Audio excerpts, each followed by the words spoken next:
I'm going to sound the same warning now that I have been for years, going all the way back to 2020 when both Kamala and I were running for president on the Democratic ticket.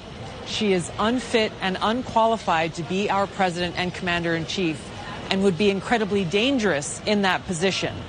The prospect of Kamala Harris making decisions about war and peace and where to send my brothers and sisters in uniform into harm's way is not only terrifying to us, it should be terrifying to every American. Former Democratic presidential candidate and former Congresswoman Tulsi Gabbard voicing her concerns about VP Kamala Harris after President Biden's endorsement. And joining us this morning to discuss the disarray and desperation in the Democratic Party is our Washington insider, Armstrong Williams. Armstrong, you did call it 2 weeks ago. You said Biden would be dropping out. And I want to ask you about this exclusive article that the Daily Mail put out that says this was a, quote, last-minute decision, and that the White House staff and his campaign staff was completely blindsided. In fact, a campaign staffer told the Daily Mail that no one had a heads up before the tweet that was posted from Joe Biden's account, and that they first learned about it the way America learned about it. Really? What happened yesterday? It was a coup d'etat.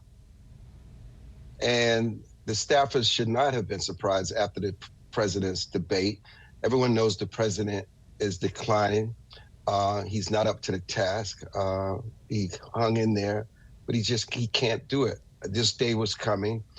And obviously, Vice President Kamala Harris is the person that you would assume would be his heir apparent. But the problem is that when you look at the numbers, and former President Barack Obama and Nancy Pelosi and Chuck Schumer knows this, she does even worse against President Trump.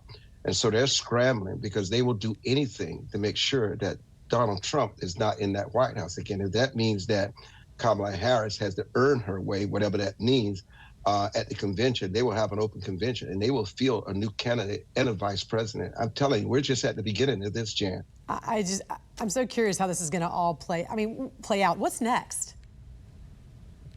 What is next is that while you have her having 500 delegates pledged to her, the key to this is that she needs 1,000 and getting to that point. And you never know who else may declare. Joe Manchin may decide that he's going to run. And I think Joe Manchin is someone that the Democrats thinks they can work with to do their bidding if he is their titular head of the party. They just don't know. They're scrambling. But I also think they made the decision that they realize they cannot win the White House. Because remember, Donald Trump is a former president of the United States. It's not on-the-job training for him.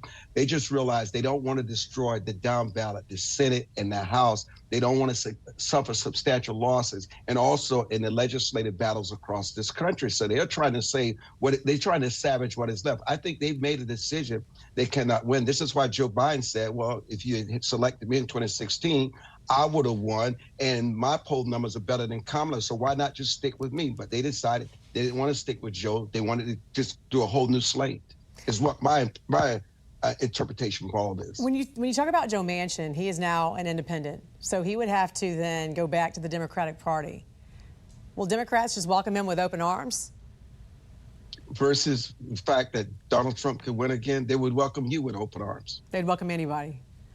So what did you make of what Tulsi Gabbard said? Is VP Harris unfit and unqualified? Well, she's definitely not unqualified, because all you need to be is 35 years old and an American citizen. Unfit is a different story. She was given the border. We remember her gaffes when she was overseas in Ukraine. Her only concern seems to be anything that deals with LGBTQ, DEI. They've given her no serious portfolio. Even they within the White House criticize her. And we know she has a serious issue with staffing. People leave her. She's very difficult to work for. And so can the mainstream media, along with the Democratic Party, remake Kamala Harris? I don't think there's enough time to do so, but at least they can say, if this plays out, they ran a woman for president. We lost like we ran Hillary Clinton. We just don't know. There's so many unknowns. Right. We've never seen anything like this in our history. Jan, we just don't know. We don't know how the hand of God is really moving. It continues to move. We just don't know how it's going to play out. We don't. In the meantime, Armstrong, we've got Iran, China, Russia, all looking at the vulnerabilities in our country over the next few months. We know Israeli Prime Minister Benjamin Netanyahu, he's coming here to America to address a joint session of Congress. He talked about the uncertainty happening in America.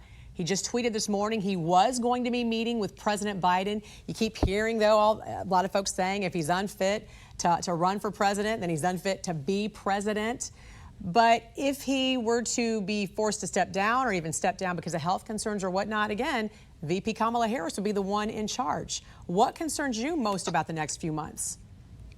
You know, I think it's clear that President Biden, if God has mercy on him, is going to do his best to serve out until January 2025. I think a lot of this will calm down. I mean, because listen, the president has served this country well. No matter what you think about his policies, he has 40 years of service. And even you begin to see the narratives change in the New York Times and the Washington Post. They will say he's courageous, he's a statesman, because they got what they want. They were part of the forces that forced him out, and now what they will do is celebrate him. I don't think anyone wants to see him go away. I think they probably feel they've got the systems in place to manage until January 2025. But this all remains to be seen. But Joe Biden does this in grace as he deals with this emotional trauma and making the decision to step aside. Washington Insider Armstrong Williams, always a pleasure talking to you, sir. Thanks for joining us. We appreciate it. Thank you, Jan. Yes.